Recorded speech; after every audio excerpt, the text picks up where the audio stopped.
Hello दोस्तों, आज हम करेंगे मैथ के महत्वपूर्ण प्रश्न को हल। आइए शुरू करते हैं प्रश्न को हल करना। प्रश्न में दिया है कि दो संख्याएं क्रमशः तीसरी संख्या से 30% और 37% कम हैं। तो बताइए दूसरी संख्या पहली संख्या से कितने प्रतिशत कम है। तो यहाँ पर प्रश्न में तीन संख्याओं के बारे में बताया जा रहा है। तो हम यहाँ पर लिख लेते हैं फर्स्ट, सेकेंड और यहाँ पर लिख लेते हैं थर्ड। अब हम ये देखते हैं कि इन तीनों संख्याओं में क्या संबंध है। तो प्रश्न में दिया हुआ है कि दो संख्याएं यानी कि फर्स्ट एंड सेकंड जो संख्या है क्रमशः तीसरी संख्या से 30% और 37% कम है। तो यहाँ पर हम मान लेते हैं कि तीसरी संख्या क्या है, 100 है। तो पहली संख्या तीसरी संख्या से 30% कम है। तो 100 में से अगर 30% कम करेंगे तो यहाँ पर पहली संख्या क्या आ जाएगी, 70 आ जाएगी।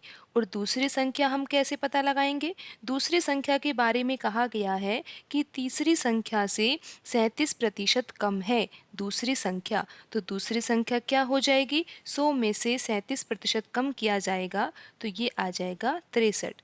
तो यहाँ पर आप इस तरह से समझ सकते हो कि तीसरी संख्या 100 है और पहली संख्या तीसरी संख्या से 30% कम है तो ये हो जाएगी 70।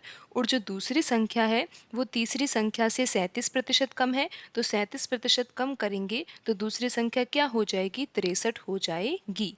तो यहाँ पर अब हमें ये जानना है कि दूसरी संख्या पहली संख्या से कितने प्रतिशत कम है। तो आप यहाँ पर देख ही रहे हो कि पहली संख्या और दूसरी संख्या में क्या संबंध है।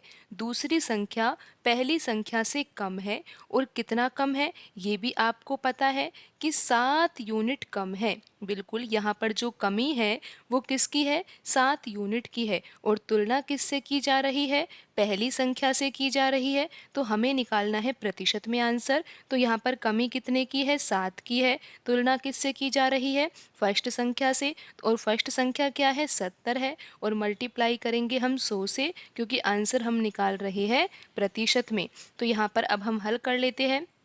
7 के पहाड़े से ये 70 कट जाएगा 10 बार और यहाँ पर 0 से 0 कट जाएगा और आंसर आ जाएगा 10%। दूसरी संख्या पहली संख्या से कितने प्रतिशत कम है, 10% कम है। आप देख सकते हो ऑप्शन सी में 10% लिखा हुआ है, यही सही आंसर होगा। आज की वीडियो में इतना ही, मिलते हैं अगली वीडियो में। धन्यवाद।